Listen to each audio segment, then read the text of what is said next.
no amount of money will ever make you wealthy. Because as soon as you get there, you will raise the game. Because growth is life. But having to grow in order to feel significant enough means you will always be poor. It's a game that never ends. Let's talk about money now, not wealth. What does it take mechanically to get this thing called financial independence? And what is financial independence as opposed to wealth? Wealth is a product of the mind. Again, no amount of money you ever achieve will make you wealthy. Life will pay whatever price you ask of it. But you know what's interesting? You got to ask intelligently. Now, if you're going to ask intelligently, there might be 5 elements of that. Number one, you'd have to ask specifically, wouldn't you? You wouldn't ask in a general way. People do it all the time. They go, I want more money. Fine, here's $1, get out of here. Very often, you're getting what you're asking for. You're just not aware of how general you're asking. Clarity is power. The more clear you are about exactly what it is you want, the more your brain knows how to get there. Your brain is a servo mechanism. It's like a bomb. Those bombs, those missiles, they have a servo mechanism. So if the target moves, it knows what the target is, it follows it. Your brain, when you condition it, knows exactly what to go for and will find a way to get there. But when you decide what's most important to you, your brain goes after it.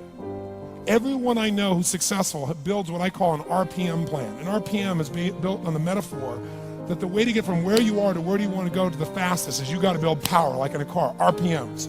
And the R stands for they know the result they're after. They know what they want precisely.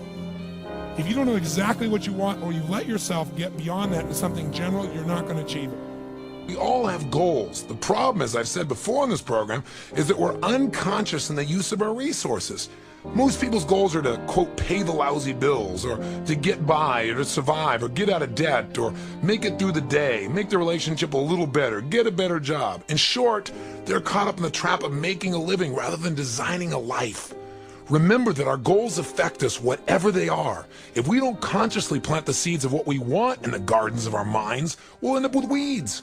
If we want to discover the unlimited possibilities within us, we must find a goal big enough and grand enough to challenge us to push beyond our limits and discover our true potential.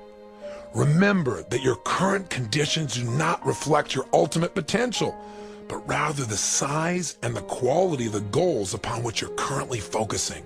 We all must discover or create a magnificent obsession.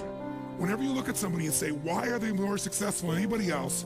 It's always because of step one, they've raised their standard.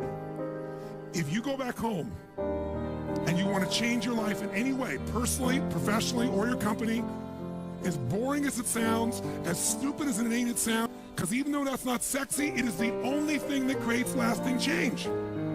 You can go on a diet and you can lose weight, but what will that person eventually do? They'll go where? Back, unless they raise their standard. Now that sounds so trite and stupid and positive thinky or old school, but the truth is it's the truth. So maybe I can language it in a way that's more compelling to you or more simple.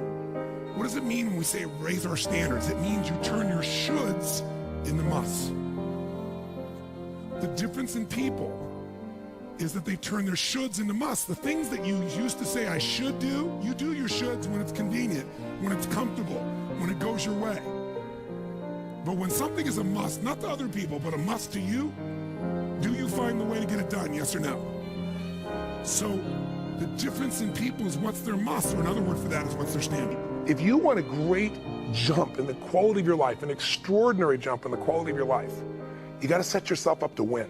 You got to set yourself up with a process that allows you to consistently grow, consistently enjoy your life, and consistently produce the results that you're really after. And I don't care. But if you've got what you know, that focus, the target, and you got the toolbox, and you're still not getting what you want, it's because you got inner conflicts. That's the third pillar. You got to resolve your inner conflicts. Because that, as I try to explain to you, 80% of success in anything is your psychology, and 20% is the mechanics. So those inner conflicts are when you take 2 steps forward and you pull 3 steps back, right? When you say, boy, I'm totally committed to this, but you don't follow through. This is my expertise, the why guy part. Why? Why do you keep saying you want this? You have crystal clarity and you have the tools and you're still not getting it. There's a conflict in you. You want to be totally successful, but you're afraid at some level that if you are totally successful, you will not be loved. You'll be rejected. You want to be in a position where you have total free time and you want to build a $1 billion enterprise. These are conflicts. You really, truly know you got the tools and talents to make this happen, but a part of you doesn't think you deserve to succeed because it's something you did at some point in your life, or something you made up. Or you think making money or being successful economically is not spiritual. And you're committed to being spiritual, and yet the other part of you, it's the inner conflicts between fighting parts.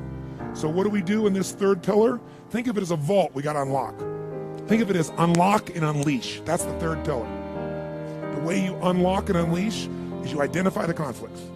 You get clear what they are. So you may have total clarity, even the tools, but how can you totally unleash and commit when you're being pulled in two different directions? You say, Tony, how do I solve that? There isn't one way. You've got to get clear about what's most important to you today, not what you think you should do based on an old blueprint, an old belief system, your parents, society, your friends. Otherwise, you'll succeed and not be fulfilled. So once you identify the conflicts, now what you got to do is align. Align your life with what you really value. Align your life with what is most important to you. And then once you are in a position where you're aligned, guess what you'll do? Take action. You won't have to work at it. When everything's in alignment, there's nothing pulling you away, boom, you go for it.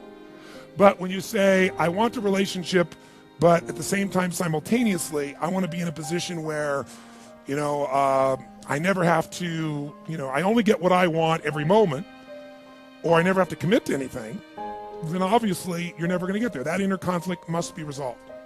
Once you align and you take action, guess what's going to happen? You're going to achieve.